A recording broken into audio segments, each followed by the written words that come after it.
Chers amis, frères et sœurs, j'aimerais qu'on revienne dans un des versets, une phrase que nous avons lue dans l'évangile de Jean, dans le récit de la résurrection. C'est l'évangile de Jean, chapitre 20. Je vais lire un verset, le verset 22. Jean, chapitre 20, le verset 22. Nous lisons ceci. Après ces paroles, Jésus souffle sur eux et leur dit, « Recevez le Saint-Esprit. » Jésus fait référence au Saint-Esprit, donc il serait intéressant de lire ce que Jésus enseigne sur le Saint-Esprit. Ce qu'il fait dans le même évangile, ça c'est dans le chapitre 14, 15 et 16 de l'évangile selon Jean. Aussi le chapitre 17, qui est la prière de Jésus qui découle de cet enseignement. Je vous encourage à lire les trois chapitres, Jean 14, 15 et 16. Moi, je vais lire quelques versets au chapitre 14, le verset 15 à 21. L'évangile de Jean, chapitre 14, verset 15 et 1, qui explique la manière que le Saint-Esprit transforme notre vie. Écoutons. Si vous m'aimez, respectez mes commandements. Quant à moi, je prierai le Père, il vous donnera un autre défenseur, afin qu'il reste éternellement avec vous, l'Esprit de la vérité, que le monde ne peut pas accepter parce qu'il ne le voit pas et ne le reconnaît pas. Mais vous, vous le connaissez, car il reste avec vous et il sera en vous. Je ne vous laisserai pas orphelin, je reviens vers vous. Encore un peu de temps et le monde ne me verra plus, mais vous, vous me verrez parce que je vis et que vous vivrez aussi. Ce jour-là, vous saurez que je suis en mon Père et que vous êtes en moi et moi en vous. Celui qui a mes commandements et qui les garde, c'est celui qui m'aime. Celui qui m'aime sera aimé de mon Père, et moi aussi je l'aimerai et je me ferai connaître à lui. Amen. Prions pour que Dieu bénisse cet enseignement. Notre Dieu et Père, merci pour ta parole et merci pour la prédication de ta parole. Tu nous dis, Seigneur, que le Saint-Esprit est reçu par la foi. C'est surtout reçu par l'écoute de la prédication. Et alors que l'écoute de ce message soit pour nous tous, d'être comblés par le Saint-Esprit, l'Esprit de Jésus-Christ. Amen. Quand on m'a demandé de préparer des messages pour le Vendredi Saint et Pâques, je me suis dit, quel thème aborder? Quel thème aborder pour ces enseignements? On était au milieu d'une pandémie mondiale. On a ce virus COVID-19 qui attaque le système respiratoire. Sur quel thème est-ce que je devais porter notre message? Dans mes réflexions, je pensais au système respiratoire, le fait de respirer, d'avoir le souffle de vie. Je me suis dit, ça va être intéressant comme thème de regarder la crucifixion et la résurrection de Jésus sur cet angle, la respiration ou le souffle. C'est ainsi que le Vendredi Saint, on a abordé le dernier souffle de Jésus-Christ, la manière que Jésus est mort et expiré. Aujourd'hui, on va regarder le souffle vivant de Jésus. Le souffle vivant de Jésus parce qu'il respire de nouveau, il respire encore aujourd'hui. J'aimerais qu'on aborde deux sujets.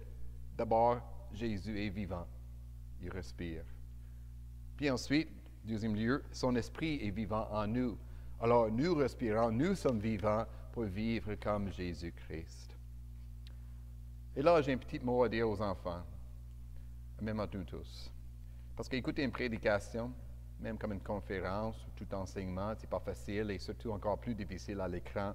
Et alors, les enfants, je fais appel à vous. Si vous entendez maman ou papa en train de respirer un peu plus lentement, un peu plus profondément, peut-être même un frère ou une sœur, et tu te rends compte qu'ils sont en train de s'endormir, je te donne la permission de leur donner un petit coup de coude doucement pour les réveiller, pour rester accrochés. C'est bien? Alors, écoutons cette parole, cet enseignement de notre Dieu. Nous lisons dans notre texte que Jésus, il respirait sur ses disciples. Après ces paroles, Jésus souffle sur ses disciples. Ça, c'est un acte un peu particulier, un geste un peu bizarre, un peu même, Pourtant, Jésus respire. Il respire et alors il est vivant. Le fait que Jésus respire signifie qu'il est bel et bien vivant. Et c'est quelque chose d'important parce que depuis très longtemps, on a remis en question la résurrection de Jésus-Christ. En fait, depuis le début et tout au long des siècles, il y avait des gens qui ne croyaient pas que Jésus est vraiment ressuscité. Ça commence et tout de suite, le premier jour de la résurrection. On se souvient de ce qu'on lit dans l'Évangile de Matthieu, chapitre 28. Il y avait des dirigeants juifs, ceux qui avaient orchestré la condamnation de Jésus pour qu'il soit crucifié. Ces mêmes dirigeants juifs payaient les soldats qui gardaient le tombeau de Jésus pour qu'ils disent que les disciples de Jésus avaient volé son corps pendant qu'il dormait. Et tout au long, il y avait d'autres qui ont contesté. Ils ont demandé, est-ce que Jésus était vraiment mort? D'autres ont dit, mais est-ce qu'il est vraiment revenu à la vie, ressuscité corps et âme? C'est une question qui est fortement débattue, surtout depuis 2 siècles et un peu plus, surtout par les experts, les théologiens, mais même par monsieur et madame tout le monde. Je vous encourage, je recommande une lecture, une lecture populaire, mais quand même intrigante, qui aborde cette question. C'est le livre d'Éric Emmanuel Schmitt, L'Évangile selon Pilate. L'Évangile selon Pilate, je vous recommande cette lecture pour aborder toute cette question sous un angle populaire et bien réfléchi. Il y a plusieurs preuves pour la résurrection de Jésus, plusieurs preuves pour une résurrection historique, que Jésus est revenu à la vie, que son corps était vivant, corps physique, tangible. Je ne vais pas en faire la liste. Je veux simplement ajouter le fait que Jésus respirait, que les disciples de Jésus sentaient le souffle de Jésus sur leur visage. Il respirait, il souffle. Jésus était vivant. Mais c'est sûr, ce n'est pas la preuve la plus convaincante de la résurrection de Jésus. Cependant, c'est important, n'est-ce pas? Quand il y a un enfant qui est né, on espère quoi? Et moi, j'ai vu la naissance de quelques enfants. Puis qu'est-ce qu'on espère entendre après la naissance? Que l'enfant crie. Et si l'enfant crie, le bébé, le nouveau-né crie, ça veut dire qu'il est vivant, il respire. Mais pensez à une autre histoire, disons une noyade. Ça, je n'ai jamais vécu avec quelqu'un, mais comme vous, je l'ai vu à la télévision. Personne n'est tombé dans l'eau, on doit l'attraper, on le ramène à la rive, puis on est en train de procéder à la RCR, la réanimation cardio-respiratoire. À un moment donné, la personne tousse, elle crache de l'eau, elle respire, puis on est content, elle est vivante. Respirer signifie la vie. Jésus respire. Il souffle sur ses disciples. Ils peuvent sentir le souffle de Jésus. Ils peuvent le sentir même avec leur nez.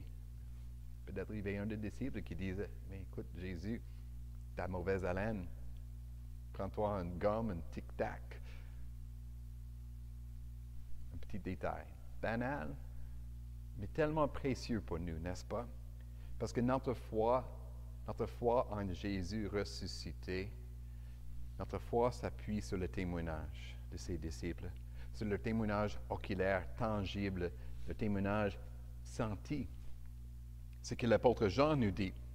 Je vous encourage à lire ces premiers versets dans la première épître de Jean, quand il nous dit ce que nous avons entendu, ce que nous avons vu de nos yeux, ce que nous avons contemplé, ce que nos mains ont touché. La parole de vie, nous vous l'annonçons.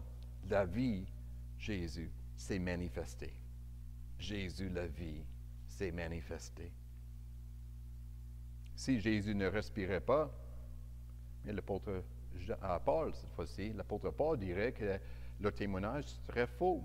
1 Corinthiens chapitre 15, cette fois-ci, l'apôtre Paul dit, si Jésus n'est pas ressuscité, si Jésus ne respirait pas, ils étaient des faux témoins. Notre foi est vaine. Notre foi est inutile. Mais non, Jésus respire. Heureusement, Jésus respire. Et alors, notre foi est vivante. Notre foi est véritable. Nous ne sommes plus dans nos péchés. Nous ne sommes plus condamnés, coupables devant Dieu. Nous n'avons plus la honte de nos fautes. Nous sommes pardonnés. Nous avons la vie nouvelle avec Dieu le Père. Jésus respire. Il est vivant et alors nous sommes vivants.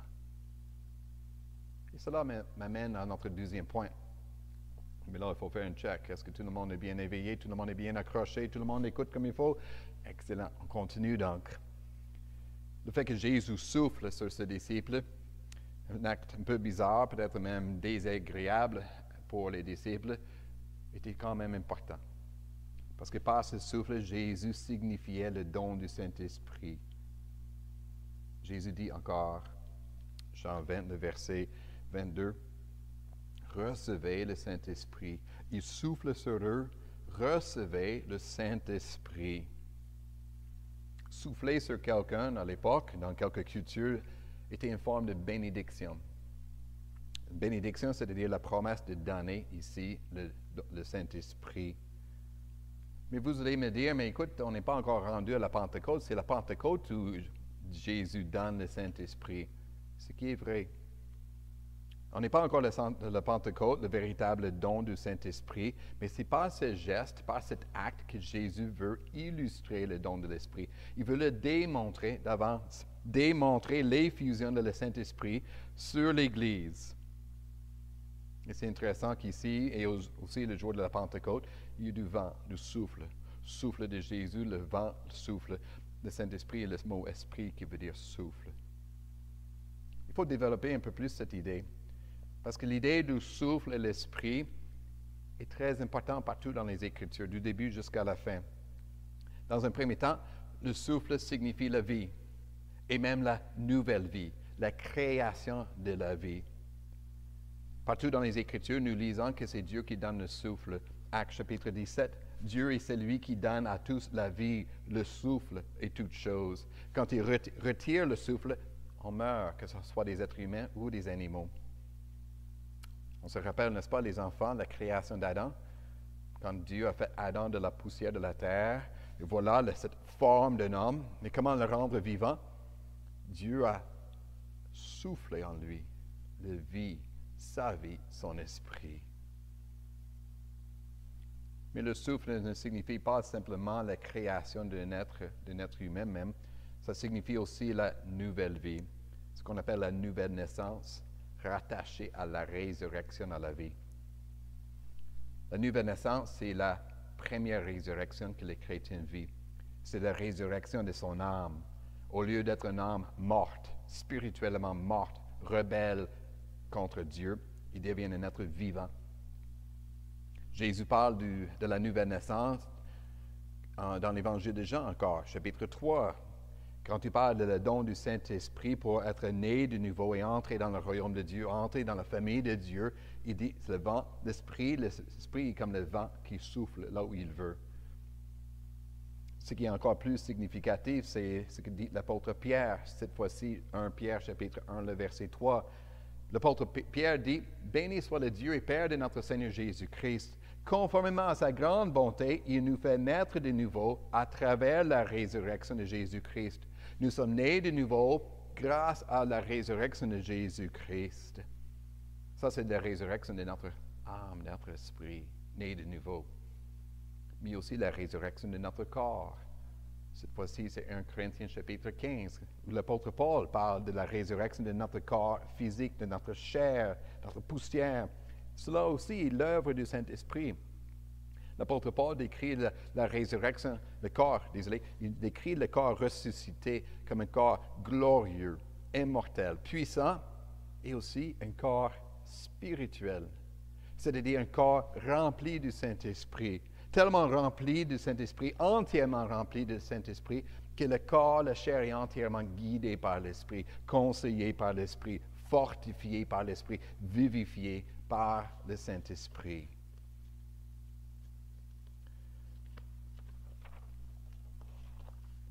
Nous devenons donc, par le Saint-Esprit, une nouvelle personne.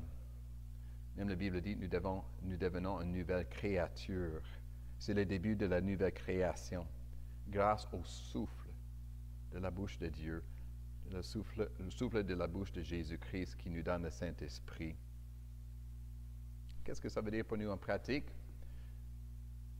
Ça veut dire qu'on commence une autre façon de vivre, une nouvelle façon de vivre. ceux qui sont nés de nouveau par l'Esprit, c'est-à-dire ceux qui confessent que Jésus-Christ est le Seigneur, qu'il est ressuscité, qui croient en Jésus comme Sauveur, eux, ils sont nés de nouveau, nés par l'Esprit pour confesser Jésus, mais aussi nés par Jésus, par le Saint-Esprit, pour commencer une vie nouvelle. Vous vivez différemment, vous vivez autrement, comme Jésus le désire. Cela nous amène dans notre deuxième lecture dans l'Évangile de Jean, cette fois-ci au chapitre 14. Là, Jésus décrit la nouvelle façon de vivre grâce à l'Esprit qu'il donnerait. J'attire votre attention au verset 19 de Jean 14. Le verset 19, Jésus dit quelque chose en référence à sa résurrection. Écoutez. Encore un peu de temps, dit Jésus, le monde ne me verra plus. Il ne me verra plus. Il y a ceux qui disent, il fait référence à l'ascension de Jésus quand il est monté au ciel. Il reste là jusqu'à la fin du monde et son retour. Mais plus probablement, Jésus fait référence à sa mort, sa crucifixion. Le monde ne verra plus après 3 jours et plus. Mais vous, dit Jésus à ses disciples, vous me verrez. Ils le verraient 3 jours après à la résurrection de Jésus-Christ. Eux, ses disciples. Mais il fait une promesse à ses disciples et aussi à nous tous qui croyons en lui. Il ajoute, parce que je vis et que vous vivrez aussi. Jésus vit, il est ressuscité. Et ses disciples, nous qui croyons en Jésus, nous sommes vivants aussi. Comment? Par le Saint-Esprit qui donnerait.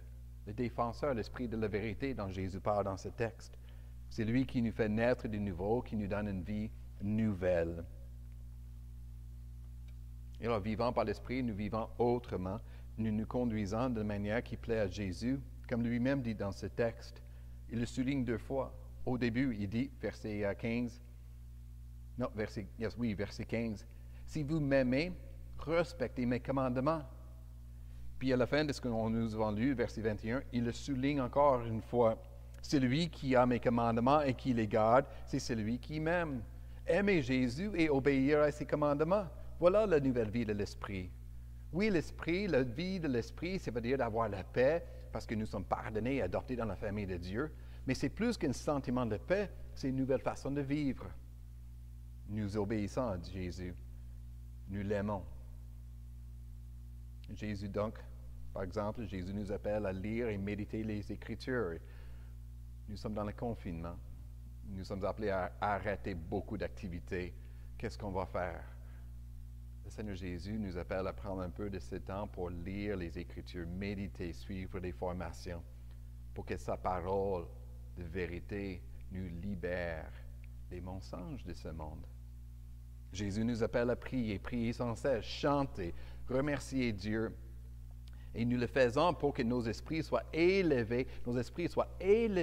au-dessus de cette pandémie meurtrière. Et nous verrons la gloire et l'œuvre de Dieu. Nous prions aussi pour remettre entre ses mains nos soucis de tous les jours, pas l'inquiétude du lendemain, de remettre ça entre les mains de Dieu notre Père. Jésus nous appelle à ne pas aimer ce qui est de ce monde, de ne pas aimer ce qui est rebelle, ce qui est incrédule de ce monde, ce qui est immoral, ce qui est orgueilleux.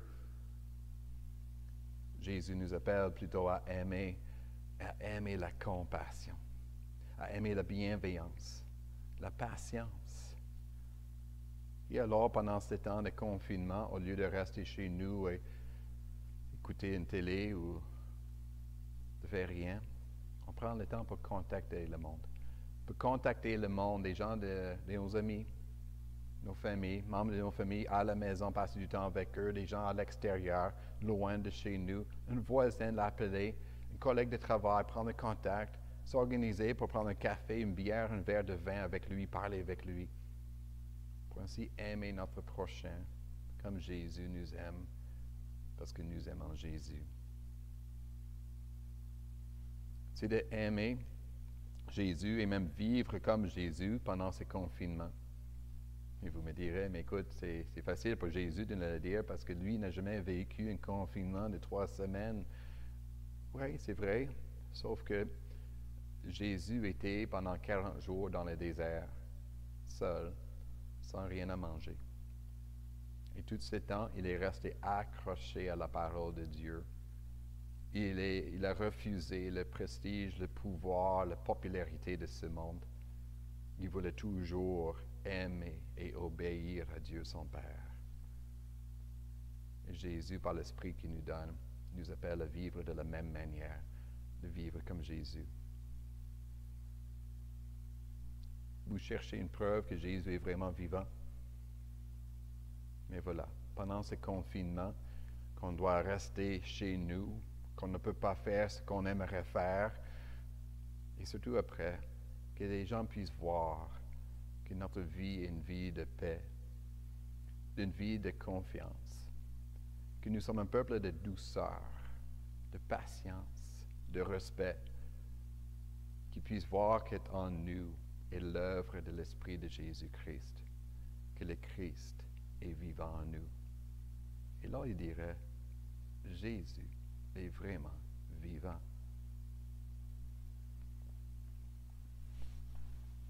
Pour terminer, résumer brièvement ce que nous avons vu. Dans ce texte, Jésus souffle. Donc, il donne une preuve, une autre preuve parmi plein d'autres. Il donne une preuve qu'il est vivant. Il est le ressuscité. Il est vivant pour toujours. Puis Jésus, quand il souffle, il donne aussi l'Esprit. Il vit pour nous, pour que nous puissions vivre par l'Esprit de Jésus qu'il nous donne. Il souffle sur nous pour qu'on puisse vivre comme lui. Pendant que je réfléchissais à ce message, ce thème, j'ai écouté aussi le film The Godfather. Godfather, le parrain, grand film des années 70. Je l'ai écouté avec mes garçons. Malheureusement, ils l'ont trouvé tellement intéressant, ils se sont endormis et ils n'ont pas vu la fin. La fin de ce film, premier, il y avait un baptême dans une église catholique avec tous les Italiens autour. Puis à un moment donné, il y avait le prêtre qui souffle sur l'enfant avant de le baptiser. Ah oui, une pratique chez les catholiques de souffler. Souffle sur l'enfant. Signe de donner le Saint-Esprit, j'imagine. Si ça vous tente, ça me ferait plaisir de souffler sur vous. Je m'engage même à me brosser les dents, me gargariser avec du rince-bouche et je vous dis, ça ne change rien. Jésus n'a jamais donné une promesse, ni une autre, qu'un prêtre ou un pasteur devrait souffler sur les fidèles pour leur donner, signifier le don du Saint-Esprit. Il serait mieux que je garde mon souffle pour prier. Prier pour vous, pour moi. Comme vous aussi de prier. Et de prier comme Jésus nous instruit, et Jésus lui-même le fait. Jésus, il prie Dieu son Père pour nous donner l'Esprit. Puis il nous invite aussi à demander à notre Père le même Saint-Esprit. Puis il donne la promesse que notre Père céleste, il donne très volontiers le Saint-Esprit à ceux qui le lui demandent.